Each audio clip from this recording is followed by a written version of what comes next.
Hello. Hello, sir. Ẹ kálẹ́ o. Ẹ káalẹ́, sir. Yes, ma'am.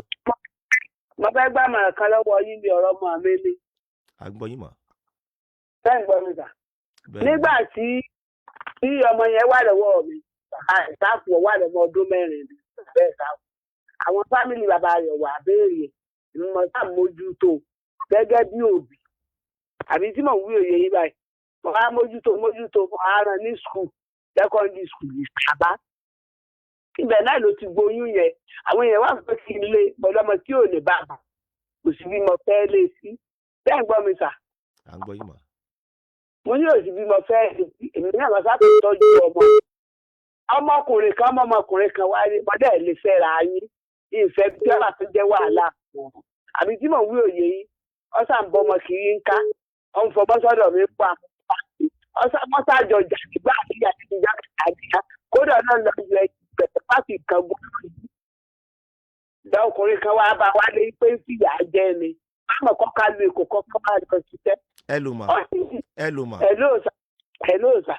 Ẹ kúrò níbi tẹ́ wà yẹn. Wọ́n ti yé mi ló ti gbọ́ pa. Náà lè mọ̀ wá. Ṣẹ́yìn ni ìyá bàbá ẹ̀. Ìyá rẹ̀ gangan tó bí mi. Ṣẹ́yìn ni ìyá ẹ̀. Ìyá ni ìyá rẹ̀. Ok, ẹ farabalẹ̀. Ìyá ẹ̀ wá ń kọ́ tẹ̀yìn bí ń kọ́ mà. Ẹ já mú kọ̀ọ̀kan. Ó ti travel lo Èkó báyìí. Kí ó bá wá fowó ránṣẹ́ sí mi tí n bá pè. Èyí tí mò ń bí yín kọ́lẹ̀ ń dá yẹn mà o. Ọ̀rọ̀ yẹn ò yé wa mọ́ bẹ́ẹ̀ ṣe ń sọ yẹn o. Ó yé mi mọ̀ ń gbọ́ kí ẹ béèrè. Ọmọ wo lẹ rán ní Ìsàbá? Ẹ sọ pé rán ní Ìsàbá tó dín àbí kí lorúkọ ẹ̀? Ọmọ mi obìnrin yẹn ni bàbá ẹ̀ ti kú. Láti ìgbà tí bàbá ẹ̀ ó ti wà lọ́mọ ọdún 4. Làwọn èèyàn bàbá ti béèrè rẹ̀. Mo sàn dá gbé tí mo sàn dá tọ́. Ẹ̀yin náà lẹ tọ́ gbọ́ yín. Bí abiyamọ. Mo táwọn ará mi Sàbá nínú skul Sàbá bẹ̀rẹ̀ láti gbóyún wá bá mi. Kó lè ní ìpìlẹ̀ dáàbò. Àwọn tíṣà rẹ̀ wọ́n pè mí. Pé girama tó fi girama wọ́n tiẹ̀ máa pè mí lọ́mọ alẹ́ mi náà mú. Pé girama kì í táì lójú ni mo ní mo lójú. Wọ́n lẹ́ẹ̀ lójú o. Mo lójú kí mọ́tò ọmọ gbà mí. Látijọ́ àti dáyé náà. Wọ́n lẹ́ẹ̀ wà rí ipò ọmọ yìí ti wà ní oyún oṣù 5. Mo bá bu ẹkún, mo bá bẹ̀rẹ̀ sí sunkún. Gbogbo àwọn ẹ̀gbọ́n rẹ̀ yòókù. Wọ́n ní kí n lè dànù. Lọ́ba sọ mọ́ mi jálẹ̀ ní pé kò síbi tó ń wọ́n lọ. Ṣé ń gbọ́? Ó ń gbọ́ yín ní ṣókí mà. Pé kò síbi tó ń wọ́n lọ. Nígbà tí wàhálà yẹn sáfẹ́ pọ̀ tí oṣù rẹ̀ lọ́wọ́. Torí ló ti pẹ́ bí ọdún 17 tí ò sí lọ́kọ̀ kankan mọ́. Mo wá ta ilẹ̀ mi. Tí mo sáfi tọ́jú ẹ̀. Ọmọ yẹn kan ti pọ́dún 5 sí lọ́dọ̀. Yọ wà sọ́ọ́lẹ̀ ni. Àbáwá pàtó ẹ bá ní sẹ́ǹdì owó. Yọ mọ̀ pé wo èlò lè kó wọn mọ̀ sẹ́ǹdì sí iná. Kódà làtàrọ̀ bá ìgbà àti mo mú. Ọmọ ni mo wó jẹ fún tó tó lọ sùn lórí báyìí. Mo sùn gẹ̀ pápá káwọn sẹ́ǹdì. Nígbà yá ni ò tiẹ̀ gbé fóònù mọ̀.